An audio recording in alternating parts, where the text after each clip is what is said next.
قضا نماز کی نیت کیسے کی جاتی ہے اور کیسے پڑھی جاتی ہے؟ مفتی صاحب مجھے تو یاد بھی نہیں ہے کہ میری کتنی نمازیں چھوٹ چکی ہیں، تو میں ان نمازوں کو کیسے پڑھوں یا کیسے توبہ کروں جس سے ہماری وہ نمازیں معاف ہو جائیں؟ دیکھیے، بعض لوگ ایسے ہوتے ہیں جن کی قضا نمازیں ہو جاتی ہیں بہت ساری، اور انہیں یہ بھی یاد نہیں ہوتا ہے کہ ہماری زندگی کی کتنی رکعتیں، کتنی نمازیں، کتنے وقت کی نمازیں چھوٹی ہوئی ہیں، اور ان قضا نمازوں کو پڑھنے کا طریقہ کیا ہے، کس ٹائم پڑھنا چاہیے، اس کی نیت کیسے کرنا ہے، میں انشاءاللہ تعالیٰ فل ڈیٹیلز آپ لوگوں کو بتا دیتا ہوں۔ آقا علیہ الصلوۃ والسلام نے ارشاد فرمایا کہ اگر کوئی بندہ سوتا رہ جائے یا نماز پڑھنا بھول جائے اور نماز کا وقت نکل جائے تو اس نماز کا کفارہ یہ ہے کہ اس کو یاد آنے پر پڑھ لے۔ یعنی پہلی چیز تو یہ ہے کہ جو آپ نے سنا ہوگا کہ اس طرح سے شب برات میں، شب قدر میں، اس انداز میں، اس طریقے سے اگر کوئی بندہ نماز پڑھ لے، نفل پڑھ لے، تو بس اس کی جتنی بھی پچھلی ساری قضا نمازیں ہوں گی وہ معاف ہو جائیں گی۔ جھوٹ بولتے ہیں لوگ، ایسا کہیں حدیث پاک میں، قرآن کریم میں نہیں آیا ہے۔ ایسا کوئی مسئلہ نہیں ہے کہ آپ 2 یا 4 رکعت پڑھ لو اور ساری زندگی کی قضا نمازیں آپ کی معاف ہو جائیں۔ آپ کچھ سوچ کر دیکھیں کہ آپ نے کسی سے 10,000 روپے لیے، آپ کے اوپر قرضہ ہے، اب آپ اس کو 10,000 کی جگہ 10 روپے پکڑائیں اور کہیں بھائی بس یہ 10 روپے لے لو اور معاف کر دو ہمیں، تو کام بنے گا؟ قرضہ اترے گا؟ اس کا طریقہ کیا ہے؟ بھلے آپ لیٹ ہو گئے، بعد میں آپ کو یاد آیا کہ یار اس کا قرضہ دینا چاہیے، لیکن اس کے لیے آپ کو پورا پیسہ اس کا واپس کرنا پڑے گا، دینا پڑے گا۔ جب وہ آپ کے اوپر سے قرضہ اترے گا، نماز بندے کے اوپر فرض بھی ہے، اللہ کا قرض بھی ہے، تو اس کو ادا کرنا بہت زیادہ ضروری ہے۔ اور نماز کا کفارہ ہی آقا علیہ السلام نے بتلایا۔ کفارہ کہتے ہیں بدلے کو، کہ بس وہ آپ نے یہ کر لیا، اس کے بدلے یہ ہو گیا، بس کفارہ ہو گیا۔ تو لوگ بتا رہے ہیں کفارے کہ آپ کفارہ اس طرح سے کر لو، یہ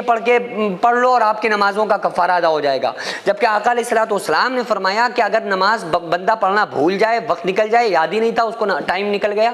یا پھر سوتا رہ جائے اور اس کو نماز کا خیال ہی نہیں رہا، اٹھا بعد میں اوہو لو ہماری نماز چھوٹ گئی، تو اس کا کفارہ یہ ہے اور صرف یہ ہے کہ وہ بندہ اس نماز کو، قضا کو ادا کرے۔ تو یہ تو کلیئر ہو گیا کہ آپ کی جو چھوٹی ہوئی نمازیں ہیں ان کو آپ کو ہر حال میں ادا کرنا پڑے گا، ان قضا نمازوں کو پڑھنا پڑے گا۔ اب طریقہ بھی آپ سمجھ لیں کہ اس کا طریقہ کیا ہے۔ علماء فرماتے ہیں کہ اس کا طریقہ یہ ہے کہ آپ پہلے اپنی نمازوں کو جوڑیں کہ ہماری کتنی رکعتیں چھوٹی ہوئی ہیں، یا کتنے دن کی نمازیں چھوٹی ہوئی ہیں، یا کتنی سالوں کی نمازیں چھوٹی ہوئی ہیں، یہ پورا ایوریج آپ لگا لیں۔ اب ایگزامپل آپ کو دھیان نہیں ہے کہ آپ بالکل نہیں دھیان لگا پا رہے ہیں کہ ہمیں دھیان ہی نہیں ہے کتنے ٹائم سے ہم نماز پڑھ رہے ہیں اور کتنے ٹائم کی نمازیں چھوٹی ہوئی ہیں، تو آپ یہ اندازہ لگائیں کہ ہم نماز پڑھ کتنی سال سے رہے ہیں۔ ایگزامپل ہماری عمر ہے 24 سال۔ اب ایگزامپل میں مثال دے رہا ہوں کہ میں نے 2 سال سے نمازیں پڑھنا شروع کر دی، یا 4 سال سے اب ہم نمازیں پڑھنے لگے، لیکن اب ہمیں دھیان نہیں ہے کہ ہماری پچھلی نمازیں کتنی چھوٹی ہوئی ہیں۔ تو اس کا طریقہ یہ ہے کہ آپ جب سے نماز پڑھ رہے ہیں اس ٹائم کو دیکھیں کہ یہ نماز پڑھنے والا جو وقت ہے، ٹائم ہے، اور یہ سال ہیں، کتنے سال ہیں، کتنے سال ہم نے نماز کو پڑھا ہے۔ اس وقت سے لے کے، یعنی جب سے آپ نماز پڑھ رہے ہیں اس ٹائم سے لے کر بلوغت تک دیکھیں کہ جب آپ 15 سال کے تھے، بالغ ہو گئے، تو اس بالغ ہونے کے بعد آپ نے نمازیں نہیں پڑھی، 4 سال سے شروع کی، تو اب اس ٹائم سے لے کے بالغ ہونے سے لے کے جب تک سے ہم نے نمازیں شروع کی ہیں، وہ ٹائمنگ کی وہ جو وقفہ ہے وہ کتنے سال بن رہے ہیں، تو ان سالوں کو آپ کو ان سالوں کی نماز کو ادا کرنا ہے، یا کچھ مہینے بن رہے ہیں تو ان کو ادا کرنا ہے، یا کسی کی کچھ نمازیں 2-4 نمازیں چھوٹ گئی بیچ میں سفر کی وجہ سے یا کسی وجہ سے، چھوڑنا نہیں چاہیے، اجازت نہیں ہے، بس 2 ہی کنڈیشن میں نماز کو قضا کرنے کی اجازت ہے۔ ایک جب بندہ سوتا رہ جائے، نماز کا ٹائم نکل جائے، یا بندہ بھول جائے اور دھیان نہیں رہا، بالکل 1% بھی نماز کا وقت نکل گیا، ورنہ انسان گناہگار ہوگا۔ بہرحال قضا پھر بھی اس کو ادا کرنا پڑے گی۔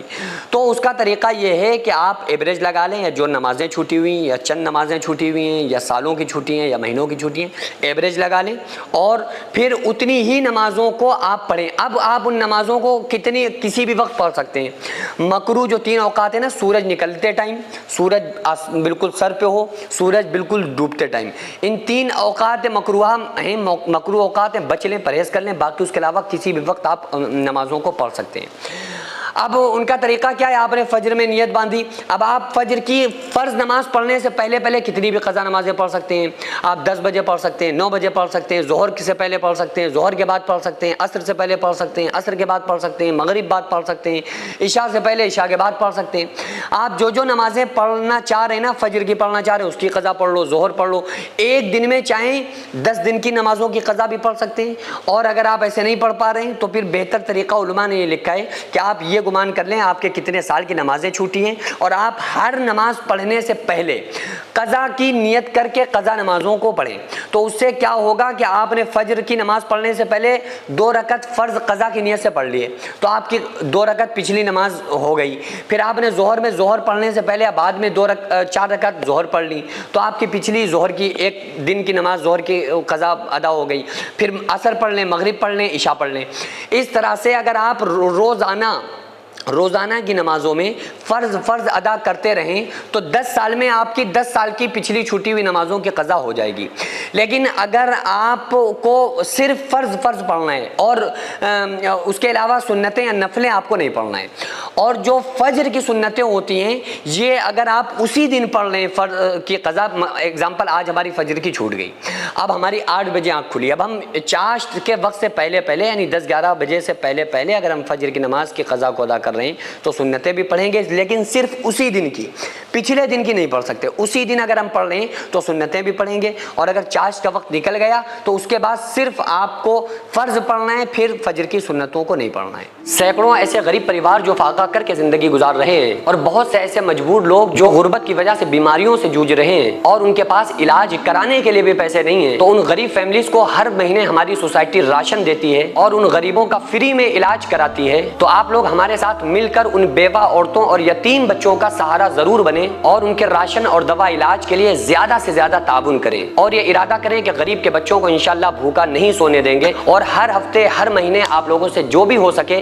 آپ تعاون ضرور کریں۔ ان کو 10 سال سے جو لوگ بستر پر پڑے ہوئے ہیں انشاءاللہ تعالی ہم سب مل کر ان غریبوں کا علاج بھی کرائیں گے، اور ہر مہینے انشاءاللہ تعالی ان غریبوں کو ہم راشن پہنچائیں گے۔ یہ سوسائٹی کا اکاؤنٹ نمبر ہے اور یہ اسکینر ہے، آپ لوگ اس اکاؤنٹ پر یا اس اسکینر کے ذریعے آپ غریب فیملیز کی ہیلپ کر سکتے ہیں۔